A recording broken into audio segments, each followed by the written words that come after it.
તમે જોઈ રહ્યા છો ફટાફટ ગુજરાતી સમાચાર. તાજા ત્વરિત અને સચોટ સમાચારો માટે અત્યારથી જ અમારી ચેનલને સબસ્ક્રાઇબ કરો અને બેલ આઇકન દબાવો, જેથી કોઈપણ મહત્વના સમાચાર તમારાથી છૂટી ન જાય. તો ચાલો શરૂ કરીએ આજના મુખ્ય સમાચારો. જમ્મુ કાશ્મીરના ડોડામાં ભાદરવા ચંબા રોડ પર સેનાનું કેસ્પર વાહન 200 ફૂટ ઊંડી ખીણમાં ખાબકતા 10 જવાન શહીદ થયા છે અને અન્ય જવાન ઘાયલ થયા છે.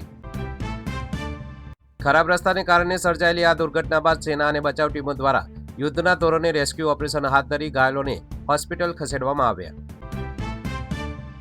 ભારતમાં યોજાનાર T20 વર્લ્ડ કપ માટે સુરક્ષાના કારણો આગળ ધરી બાંગ્લાદેશે રમવાનો ઇનકાર કરી દીધો છે, જેના પગલે બાંગ્લાદેશની ટીમ ટુર્નામેન્ટમાંથી બહાર થઈ ગઈ છે. ICC દ્વારા વેન્યુ બદલવાની માંગ ફગાવી દેવાતા બાંગ્લાદેશ ક્રિકેટ બોર્ડે આકરો નિર્ણય લીધો.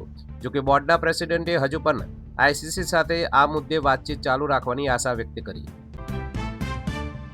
અમદાવાદમાં NRI ટાવરમાં કોંગ્રેસ નેતા શક્તિસિંહ ગોહિલના ભત્રીજા અને ક્લાસ 1 અધિકારી યશરાજસિંહ ગોહિલ દ્વારા રિવોલ્વર સાફ કરતી વખતે અકસ્માતે પત્નીને ગોળી વાગતા તેમનું કરુણ મોત નીપજ્યું. 108ની ટીમે પત્નીને મૃત જાહેર કરતા જ પત્નીના મોતના આઘાતમાં યશરાજસિંહ માતા અને પેરામેડિકલ સ્ટાફની નજર સામે જ રૂમમાં જઈ પોતાની જાતને ગોળી મારી આત્મહત્યા કરી લીધી હતી. પોલીસના જણાવ્યા મુજબ દંપતી વચ્ચે કોઈ ઝઘડો ન હતો અને રિવોલ્વર લાયસન્સવાળી હોવાનું પ્રાથમિક તપાસમાં બહાર આવ્યું છે. હાલ અકસ્માતે મોતનો ગુનો નોંધી વધુ તપાસ હાથ ધરાઈ. ગુજરાતમાં વેસ્ટર્ન ડિસ્ટર્બન્સ સક્રિય થતા કચ્છ, બનાસકાંઠા અને પાટણમાં વીજળીના કડાકા સાથે માવઠાની આગાહીના પગલે હવામાન વિભાગે યલો એલર્ટ જાહેર કર્યું છે. માવઠાના પલટા બાદ રાજ્યમાં કાતિલ ઠંડીનો નવો રાઉન્ડ શરૂ થશે, જ્યારે ખરાબ હવામાનને કારણે માછીમારોને આગામી 2 દિવસ દરિયો ન ખેડવા સૂચના અપાઈ. ગુજરાતમાં 77માં પ્રજાસત્તાક પર્વની રાજ્યકક્ષાની ઉજવણી બનાસકાંઠાના વાવ થરાદ ખાતે યોજાશે, જ્યાં મુખ્યમંત્રીના હસ્તે ધ્વજવંદન અને ₹207 કરોડના વિકાસ કાર્યોનું લોકાર્પણ કરાશે. આ ઐતિહાસિક અવસરે થરાદ શહેરને રોશનીથી શણગારવામાં આવી છે અને મલુપુર ખાતે જિલ્લા સેવા સદન તેમજ દુધવા GIDC જેવા મહત્વના પ્રોજેક્ટ્સનું ભૂમિપૂજન પણ કરવામાં આવશે. સોના અને ચાંદીમાં રેકોર્ડ બ્રેક તેજી બાદ ગઈકાલે મોટો કડાકો બોલાયો હતો, જેમાં ચાંદીના ભાવમાં ₹20,000 અને સોનાના ભાવમાં ₹5,000 સુધીનો ઘટાડો નોંધાયો છે. પ્રોફિટ બુકિંગ અને આંતરરાષ્ટ્રીય તણાવમાં રાહતને પગલે ચાંદી ₹3.10 લાખ અને સોનું ₹1.51 લાખની સપાટીએ પહોંચ્યું છે, જે રોકાણકારો માટે મોટી ઉથલપાથલ સમાન છે. ઉત્તર પ્રદેશના પ્રયાગરાજ માઘ મેળામાં નિયમોના ઉલ્લંઘન બદલ તંત્રે સ્વામી અવિમુક્તેશ્વરાનંદને 48 કલાકમાં બીજી નોટિસ ફટકારી 24 કલાકમાં જવાબ ન મળે તો મેળામાંથી પ્રતિબંધિત કરવાની ચેતવણી આપી છે. તંત્રએ સ્વામીજી પર મંજૂરી વગર પ્રતિબંધિત વિસ્તારમાં બગ્ગી ચલાવવા અને સુપ્રીમ કોર્ટની રોક છતાં શંકરાચાર્ય પદનો ઉપયોગ કરી અવમાનના કરવાનો ગંભીર આરોપ લગાવ્યો. ગ્રીનલેન્ડ મુદ્દે ડોનાલ્ડ ટ્રમ્પે સૂર બદલતા જણાવ્યું છે કે તેઓ સૈન્યબળ કે ટેરિફને બદલે ઐતિહાસિક સમજૂતી દ્વારા આર્કટિક ક્ષેત્રમાં અમેરિકાની સુરક્ષા અને ખનિજ સંસાધનો પર પકડ મજબૂત બનાવશે. નાટો ચીફ સાથેની બેઠક બાદ ટ્રમ્પે ગોલ્ડન ડોમ મિસાઇલ સિસ્ટમ સ્થાપવાનો પ્રસ્તાવ મૂક્યો છે, જ્યારે રશિયાએ આ વિવાદને ડેનમાર્ક અને ગ્રીનલેન્ડનો આંતરિક મામલો ગણાવી અંતર જાળવી રાખ્યું. અમદાવાદના દાની લીમડામાં એકતરફી પ્રેમમાં પાગલ યુવાને બેકરીમાં ઉભેલી પરિણીતા પર તું મારી સાથે વાત કેમ નથી કરતી તેમ કહી છરી વડે જીવલેણ હુમલો કર્યો. હુમલાખોર રહીમ ઉર્ફે નોમાન અગાઉ પણ મહિલાના પરિવાર પર હુમલો કરી ચૂક્યો છે. હાલ ઇજાગ્રસ્ત મહિલા હોસ્પિટલમાં સારવાર હેઠળ છે અને પોલીસે ગુનો નોંધી વધુ તપાસ હાથ ધરી. અમદાવાદના સિલાજમાં મહિલા પર હિંસક હુમલો કરનાર પાલતુ લેબ્રાડોર શ્વાનને AMCએ જપ્ત કરી શેલ્ટર હોમમાં પૂર્યો છે અને બેદરકાર માલિક સામે પોલીસે ગુનો નોંધ્યો. રજિસ્ટર્ડ હોવા છતાં યોગ્ય કાબુ ન રાખવા બદલ આ કાર્યવાહી કરાઈ છે, જ્યારે અગાઉ પણ આ શ્વાને અનેકવાર હુમલા કર્યા હોવાનો રહીશોએ આક્ષેપ કર્યો છે.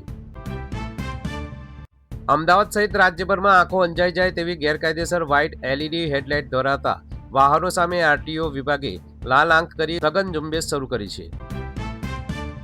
રાતના સમયે થતા 40% અકસ્માતો માટે જવાબદાર અતિ તીવ્ર પ્રકાશ ફેંકતી લાઇટો સામે હવે RTO સ્ટાફ રાત્રે પણ રોડ પર ઉતરી કડક દંડનીય કાર્યવાહી કરશે. અમેરિકી રાષ્ટ્રપતિ ડોનાલ્ડ ટ્રમ્પે ભારત સાથેના વેપાર કરાર અંગે આશાવાદ વ્યક્ત કરતા વડાપ્રધાન નરેન્દ્ર મોદીને અદ્ભુત માણસ અને પોતાના ગાઢ મિત્ર ગણાવ્યા.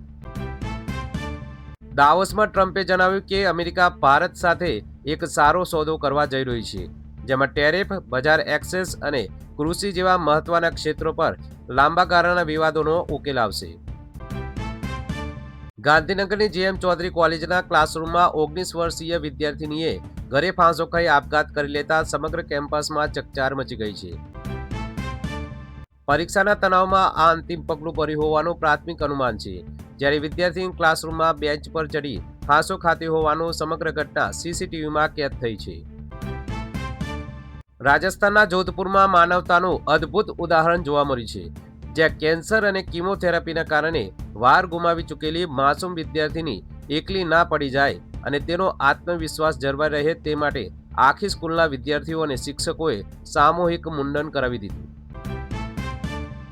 તારક મહેતા કા ઉલ્ટા ચશ્માના ટપ્પુ જેવી જ આ વાસ્તવિક ઘટનાનો વિડીયો સોશિયલ મીડિયામાં વાયરલ થયો છે, જેમાં માસૂમ બાળકી પ્રત્યેની આ અતૂટ કરુણા અને એકજૂટતા જોઈને લોકોની આંખોમાં હર્ષના આંસુ આવી ગયા છે. દર્શક મિત્રો, જોધપુરની આ સ્કૂલના શિક્ષકો અને વિદ્યાર્થીનીઓની આ પ્રેરણાદાયી પહેલ વિશે તમારું શું કહેવું છે? આવી માનવતા માટે એક લાઇક તો બને જ છે.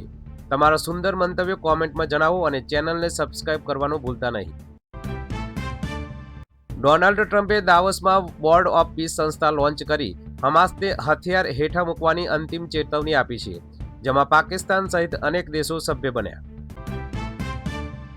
આ સંસ્થામાં જોડાવા માટે પાકિસ્તાને ₹8,300 કરોડ ચૂકવતા ત્યાંની જનતામાં ભારે રોષ છે, જ્યારે પશ્ચિમી દેશો યુએનનું મહત્વ ઘટવાની આશંકાએ આમાં જોડાતા ખચકાઈ રહ્યા છે. ઓડિશા સરકારે સ્વાસ્થ્યના હિતમાં મોટો નિર્ણય લેતા રાજ્યમાં બીડી, સિગારેટ, ગુટખા અને પાન મસાલા સહિતના તમામ તમાકુ ઉત્પાદનોના વેચાણ અને ઉત્પાદન પર સંપૂર્ણ પ્રતિબંધ લાદ્યો છે.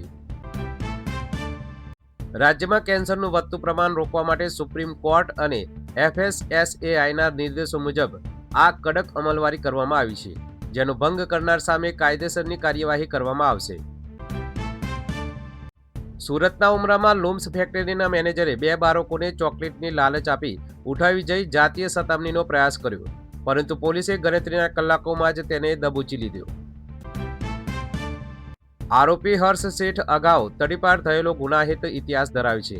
હાલ પોલીસે તેના 2 દિવસના રિમાન્ડ મેળવી મોબાઈલ ફોન FSLમાં મોકલી વધુ તપાસ હાથ ધરી. વાલીઓ માટે લાલબત્તી.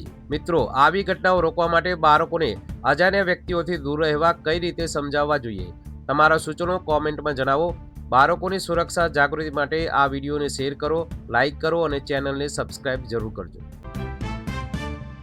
વડોદરાના કોઠી 4 રસ્તા પાસે 62 વર્ષીય કાર ચાલકને ચાલુ વાહને હાર્ટ એટેક આવતા સ્ટીરિંગ પરથી કાબુ ગુમાવ્યો હતો, જેમાં ચાલકનું મોત નીપજ્યું છે અને 2 બાઇક સવાર ગંભીર રીતે ઇજાગ્રસ્ત થયા. મકરપુરાના હિતેશભાઈ ઠક્કરને હુમલો આવતા કાર 2 બાઇક સાથે ધડાકાભેર અથડાઈ હતી. હાલ ઇજાગ્રસ્તો સયાજી હોસ્પિટલમાં સારવાર હેઠળ છે અને પોલીસે અકસ્માતનો ગુનો નોંધી વધુ તપાસ હાથ ધરી. બેલારુસમાં ફસાયેલી નવસારીની મહિલા મીનાબેન જોશી 24 જાન્યુઆરીએ ભારત પરત ફરશે, જેમના વતન પરત આવવાના સમાચારથી પરિવારજનોએ રાહતનો શ્વાસ લીધો. વિદેશમાં પશુઓની સારસંભાળ માટે મજબૂર કરાયાનો વિડીયો વાયરલ થયા બાદ એજન્ટે ટિકિટની વ્યવસ્થા કરી છે અને હાલ મહિલાને સેફ હાઉસમાં રાખવામાં આવ્યા છે. ઝારખંડના દેવધરમાં રેલવે ફાટક ખુલ્લું હોવાથી પેસેન્જર ટ્રેન અને ટ્રક વચ્ચે જોરદાર ટક્કર સર્જાઈ હતી, જેમાં એક બાઇક અને સ્કૂટીના ફૂરચા ઉડી ગયા હતા.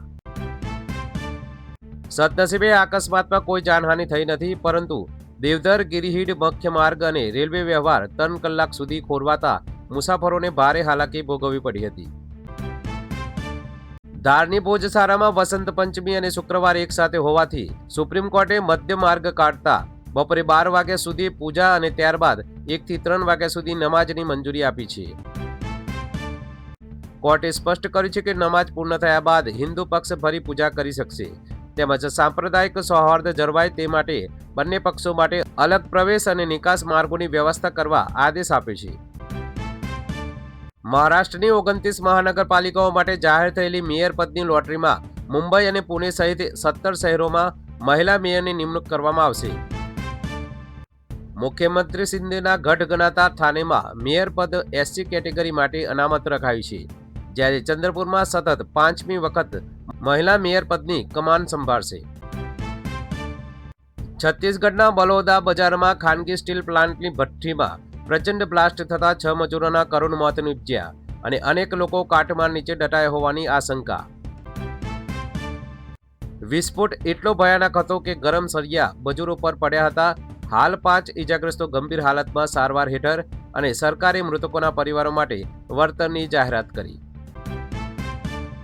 અભિનેત્રી ખુશી મુખર્જીએ સૂર્યકુમાર યાદવના ચાહક દ્વારા કરાયેલા માનહાનિના કેસ સામે વળતો પ્રહાર કરતા ચેતવણી આપી છે કે જો તે કેસ જીતી જશે તો ક્રિકેટર પર ₹500 કરોડનો દાવો ઠોકશે. ખુશીએ સ્પષ્ટતા કરી કે તેમની વચ્ચે માત્ર મૈત્રીપૂર્ણ વાતચીત થઈ હતી અને કોઈ રોમેન્ટિક એંગલ નહોતો. જો કે આ સમગ્ર વિવાદ પર સૂર્યકુમાર યાદવે હજુ પણ મૌન જાળવી રાખ્યું છે. ઉત્તર ભારતમાં નવું વેસ્ટર્ન ડિસ્ટર્બન્સ એક્ટિવ થતા જમ્મુ કાશ્મીર, હિમાચલ અને ઉત્તરાખંડના પહાડી વિસ્તારોમાં ભારે બરફવર્ષા અને વરસાદનું ઓરેન્જ એલર્ટ જાહેર કરવામાં આવ્યું છે.